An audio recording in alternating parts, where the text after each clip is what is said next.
was leaning up on my bed, and the contractions were super powerful and just very intense. And I remember thinking, if I am not that far along, I don't know how I'm going to make it through this. But I remember thinking, why the heck wouldn't my baby be pink?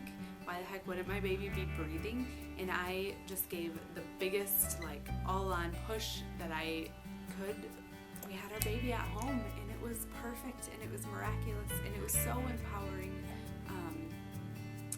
to know that we as women can do that, like our bodies can do that. Hello everyone! So the girls are sleeping. They take like a good long nap, usually at the same time throughout the day. So today I'm going to use this time to just tell you about our home delivery, our home birth that we had with Annika and how it went and just the details leading up to it. At that time I wasn't vlogging every day or even really at all, and so we don't have any footage of that. I really wish we did, and that's actually one of the reasons why I started up these daily vlogs, in that we decided to kind of try this, or at least try vlogging more often, is because I don't have any of that footage. I don't have any, other than what's in my head, I don't have any recording or maybe a few pictures, but that's it, of this beautiful, miraculous birth that we had. And I'm sad, like I can't go back and do it again with her, and so I'm sad that we don't have that. And so to kind of help capture more moments like that throughout our life, that's why we started up the vlogging.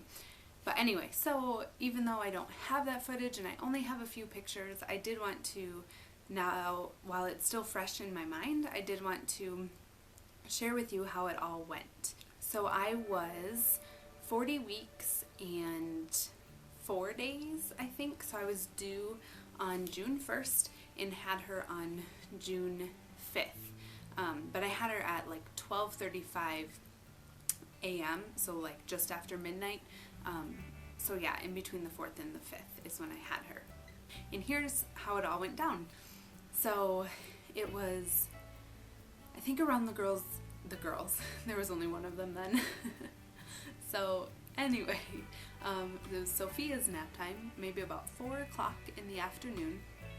And that whole day I had kind of been more tired. I had gotten a really good night's sleep, but I was just more tired and moving slower and everything. And so around 4 o'clock I kind of started noticing the lower pressure contractions, but didn't think anything of it at that time. Obviously it was very early. It was probably just the pre-labor stage. So I just kind of kept moving around the house, getting things done.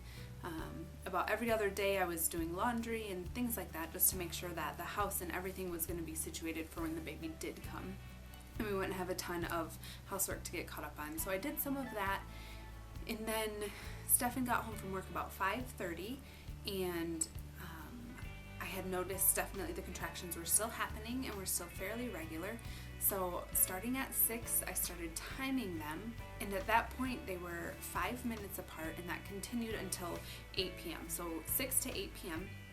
is when I timed them, and they were around, I think, between like 4 and 7 minutes apart, so pretty regular, and they were definitely increasing, like becoming more noticeable. Around 6:30, during that time that I was timing them, we did go to the store. We did some shopping. There was a few things I wanted to purchase food-wise that we could have in the freezer for afterwards. I don't have any family around. We have some friends that were going to help us with meals, but I didn't know when they would start that up and all that stuff. So we just wanted some meals in our freezer to be prepared. So we were at the store, and I'd be pushing the cart, and there'd be times where I didn't have to stop through the contractions, but I had to slow down. Like my walk became very slow, and very just kind of focused, and that's when I knew, like, okay, this is really it. So then it was just a matter of when to notify our midwife. And here's the tricky part. Our midwife lives and works 2 hours away from us, so we had to let her know early enough for her to get here, but I didn't want to jump the gun too early and have it be false labor. And so at 8 o'clock, they were significantly more painful, or more intense, I guess. They weren't really painful at that point. They were more intense, and I was, they were 5 minutes apart, very regular. So I gave her a call and just kind of told her what had been happening. My water hadn't broken yet, so I didn't think I was very far along, because with Sophia my water broke, and then 2 hours later is when I was at a 5. So it broke very early on with her, so I was kind of anticipating the same. So I didn't think I was very far, and so I didn't make it seem like she had a rush here or anything like that, but just to have her come. So she came. She has 2 apprentices that travel with her. They got here first because she was finishing up something at the time, and she got here about a half hour after. But right when they got here, they went ahead and checked me, and I was at a 5, so that would have been about 10 p.m. I was at 5 centimeters, and yeah, and then we just kind of hung out. It was awesome. Like, we were all sitting here in our living room. The midwife got here. My husband made him some coffee, and we were just hanging out and talking. I was standing at just the counter, like leaning over it on my arms and just moving my hips back and forth throughout the contractions, and it was good. Nothing was too crazy at that point in time. So this was 10:30. By about 11, things were definitely starting to pick up and to get more intense, and we'd all be talking, and then I would just have to kind of go into myself and just close my eyes and just really, I was like holding my hands, and I was just squeezing my hands through it all and trying to rock my hips, and so that was at 11. At 11:30, we went upstairs, which is where I was planning on having the birth, and they didn't check me, but they checked my vitals, and everything was really good. Everything was progressing really well, at least with vitals, and so I was going to maybe get in the tub, but they went downstairs, and something just kicked in, like these extremely intense pressure-filled contractions started, and I went to the bathroom, and that's when my water broke, because I went to the bathroom, and then I just sat there for a minute because I was having a contraction, and then all of a sudden all this liquid came out again. So too much information, sorry, but that's when my water broke. And so going back, I just went back into the room. I didn't really want to go back downstairs, and I didn't want to be around them at the time. And so Stefan stayed upstairs with me, and I was leaning up on my bed, and the contractions were super powerful and just very intense. And I remember thinking, if I am not that far along, I don't know how I'm going to make it through this, because how they were feeling at that moment felt like how they felt with Sophia when I was at transition. And in my head, I was like, it's only been an hour since I was checked, and I was a 5. So I was checked at 10:30, I was a 5. It was now 11:30. It's only been an hour, and I'm already struggling with these contractions, and they're already really, really painful. And I remember thinking, oh my goodness, this is going to be a long night and a long labor if I'm not that far along. And so, but they were coming 1 to 2 minutes apart, very fast, very intense. And so I had Stefan go downstairs and just tell him, they're coming really, really fast. And so he came back up, and they were just okay, they didn't think anything of it. They didn't think I was that far along. I didn't really think I was. But yeah, I don't know. I didn't know what I was expecting, and they didn't really know. So they were like, well, we'll be up in about 20 minutes. At that point, it was, so it would have been a little after 12. So they were like, we'll come up in 20 minutes and check her vitals again, and, we'll see how she's doing then. And so he told me that, and I had one more contraction, I think 1 or 2 more after he had said that. And I was like, no, they need to come up here. I was like, there's a ton of downward pressure. And so they came up, and they were kind of confused, what, I don't know what to do. Not like they didn't know what to do, but they just didn't know what I was wanting at the moment, and I didn't even know what I was wanting, because in my head, I can't be that far along with this, because it's only been now at that point an hour and a half. All right, Annika's gonna join us here for a little bit. So,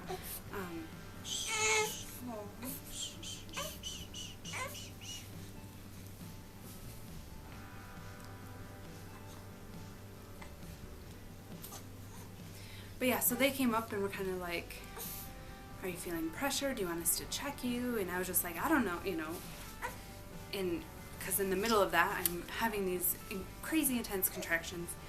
And so, but yeah, so they were like, well, you don't have any pressure, do you? And I was like, no, I don't think so. I don't know. Because I was having pressure, but in my head, I shouldn't have been having pressure already. And so it was just, so I was just trying to work all of that out, I guess. And I didn't really know. But then I had one more contraction, and it was full on downward pressure. Like, I knew that it was time to push. Like, the urge was there and everything.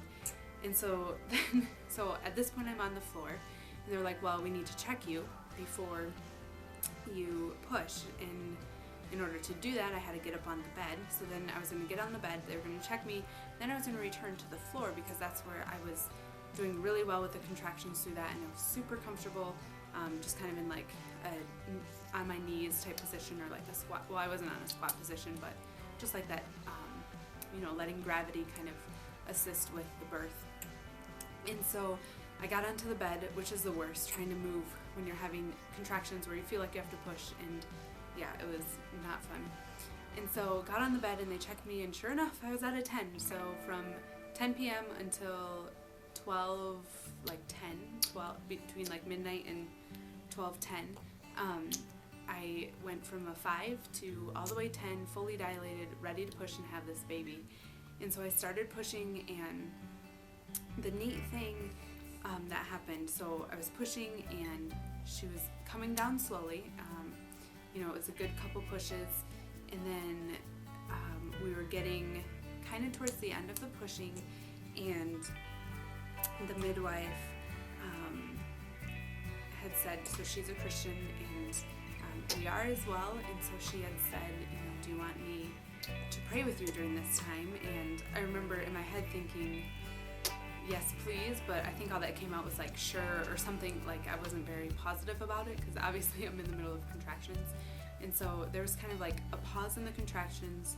She started praying, and she had said, Heavenly Father, we just pray that this baby comes quickly and is healthy and is pink and, breathe and all this stuff. And I remember thinking, why the heck? And I don't think she meant anything by that prayer, like it was just a genuine prayer for the health and the safety of the baby, because a birth can be a very traumatic or serious thing. And so that's all that she was praying. But I remember thinking, why the heck wouldn't my baby be pink? Why the heck wouldn't my baby be breathing? And I just gave the biggest, like, all-on push that I could because of that prayer, and the baby came out, in the middle of, right at the end of her prayer, because she stopped praying once the baby came like that. So I just thought that was so cool that Annika entered our world through a prayer, and during a prayer, and to me that was just really powerful and really awesome. So she was born, and she came out, and she sounded like a little baby bird. Like, she just kind of let out these little like chirps. It was really cute. It was kind of funny, and we did it. And I just kept holding my baby and kissing her and telling her good job. And we did this together, and we had our baby at home, and it was perfect, and it was miraculous, and it was so empowering.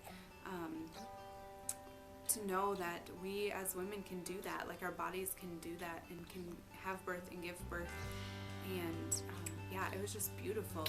And the best part was just being able to be in my room, in my bed, holding my new baby, and that's where we got to stay. We didn't have to think about leaving the hospital in a couple of days. We didn't have to be interrupted by nurses or anything, and so I got to just hold Annika for as long as I wanted, without them coming in to, clean her up or weigh her, take the vitals. Well, they took the vitals while I was holding her, but like weigh and measurements and all of that stuff.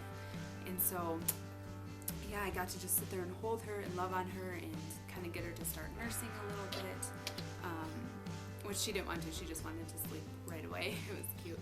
And so, and then they came, and when I was ready to get cleaned up and to let them just weigh and measure Annika and get her measurements, and then helped me do that. They helped me into the shower. I got to take just a very quick shower, just like rinse off shower.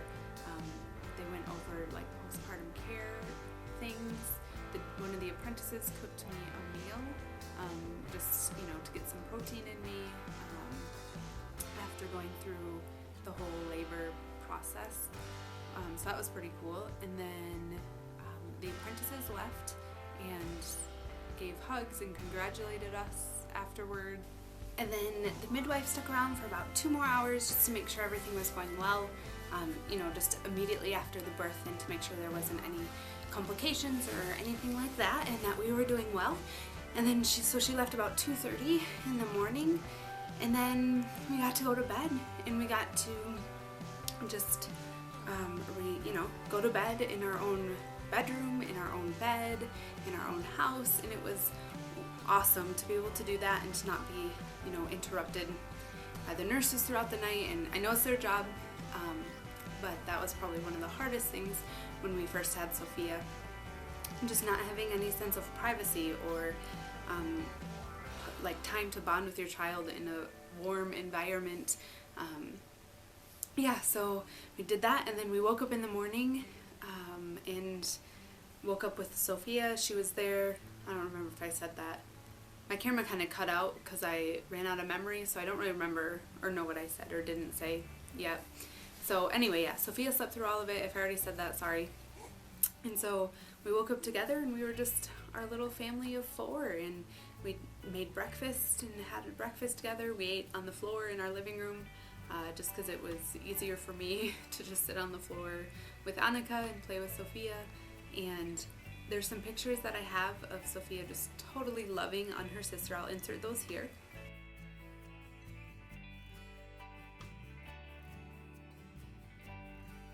And she all morning just wanted to hold her and kiss her and hug her and love on her and share her toys and everything. It was awesome.